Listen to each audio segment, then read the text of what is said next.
Well, here we are. We're going to be going through a lot of information today. I mean, maybe not as much as is in my head, but it feels like a lot. We're going to be asking the question that everybody has asked, and that's why must Harry die? Not why did he die? We know why that happened, or even, necessarily how he comes back. But I think the most important question is why must he die? So let's jump into the first, just establishing characters. If you're not familiar with Harry Potter and you're wanting this question answered, let's talk about who these characters are. So first, we have Harry Potter, who's the main character of this story, and Voldemort. These are the two main people we're going to be talking about in this question. They're either your classic hero archetype and villain. And, Harry is ultimately the ultimate good of the story, and Voldemort's the ultimate evil of the story. And their interaction from the very beginning, from the first movie, is the reason the whole story happens, and it's critical. And their interactions going on throughout the story continues to drive what happens with the characters, and not just Harry, but with all the characters, Hermione and Ron and Dumbledore and everybody in the world. Secondly, they established later in the movie, Voldemort creates Horcruxes. If you're looking for a non-spoiler thing here, I'm going to be spoiling a little bit of it. The Horcruxes keep Voldemort's spirit alive, or they keep his spirit alive almost in different iterations, not necessarily keeping his original physical manifestation alive.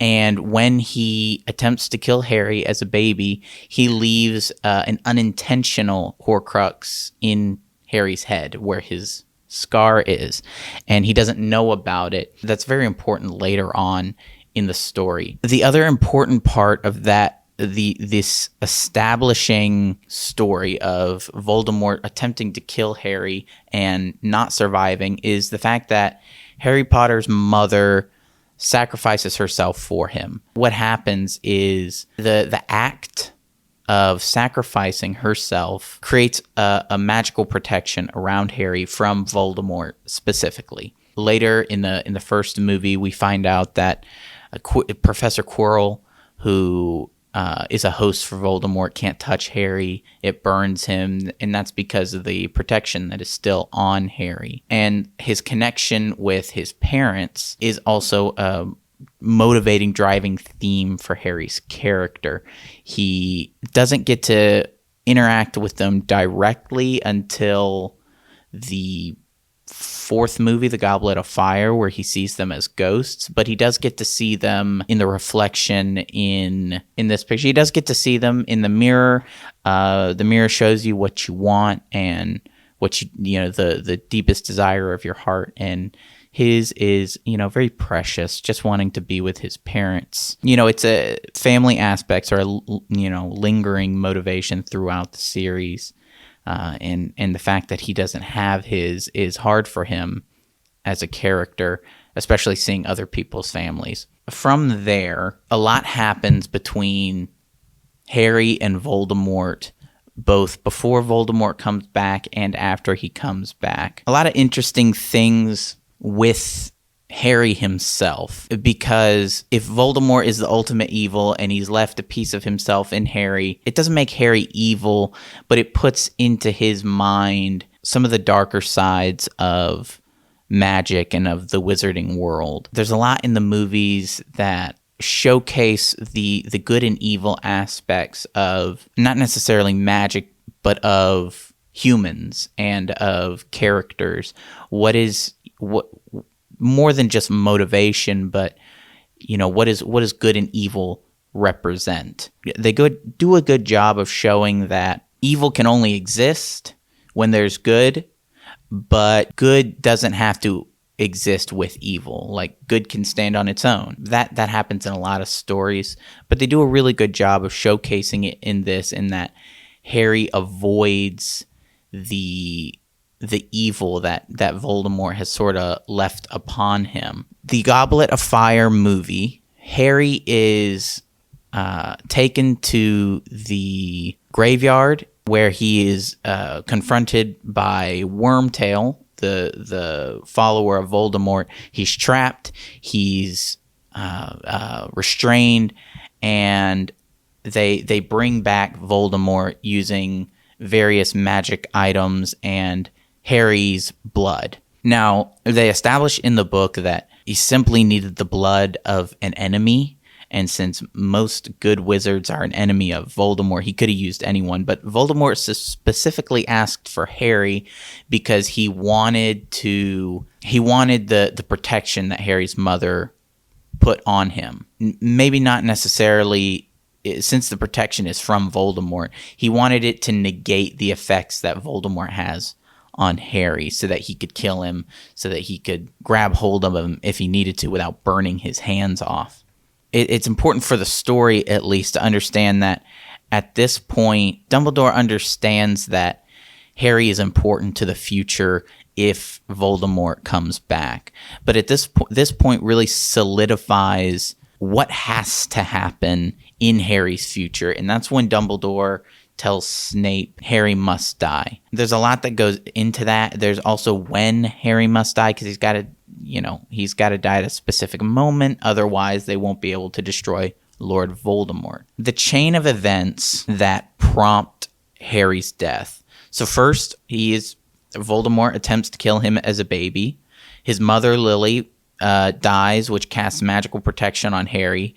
Voldemort comes back, gaining that magical protection, and then Harry must die as well to destroy the Horcrux. So if all the Horcruxes aren't destroyed, Voldemort can't be killed. By the end of the last movie, they've destroyed all of them, except for 2, I believe. There's still the Horcrux that is in Harry and the Horcrux that is in the snake Nagini. What has to happen is both the last 2 Horcruxes have to be destroyed. I don't know that it necessarily had to happen in a specific order.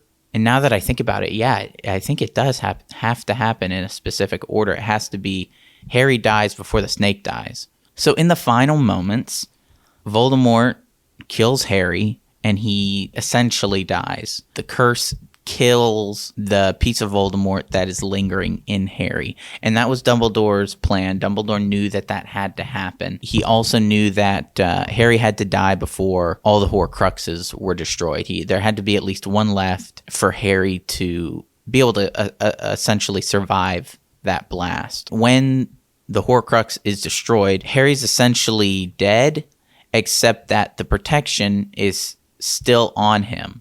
Now, the protection wouldn't have mattered if Voldemort didn't have the protection as well. And what happened was there was a link between Voldemort's life and Harry's life via Lily's protection over Harry. Since Voldemort has it, since Harry has it, they're linked together. And because of that, Voldemort is essentially a pseudo Horcrux for Harry. And since Voldemort is immortal, because of that tie, Harry cannot die.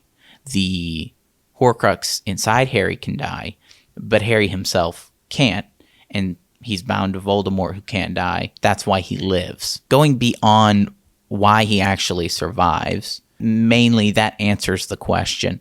But also, why does Voldemort die at the end? If they're still connected via the protection, shouldn't he live based on the fact that Harry's alive? You know, the protection isn't like a two-way street. It's protection against Voldemort, protection for Harry against Voldemort. So when Nagini dies and Voldemort is now mortal and the Elder Wand turns on Voldemort, he dies because they're both mortal. They're at an even playing field, and the protection isn't going to protect Voldemort. It's not meant to protect Voldemort. I don't know that it would have protected Harry in that instance because Voldemort's no longer immortal. You know, the way I thought of it, it was more of a two-way street. Here's the last one where they're fighting. That's a fun moment. The characters are both motivated by strong feelings. For Voldemort, it's to be the most powerful. He wants to rule the wizarding world. He wants to rule the world in general.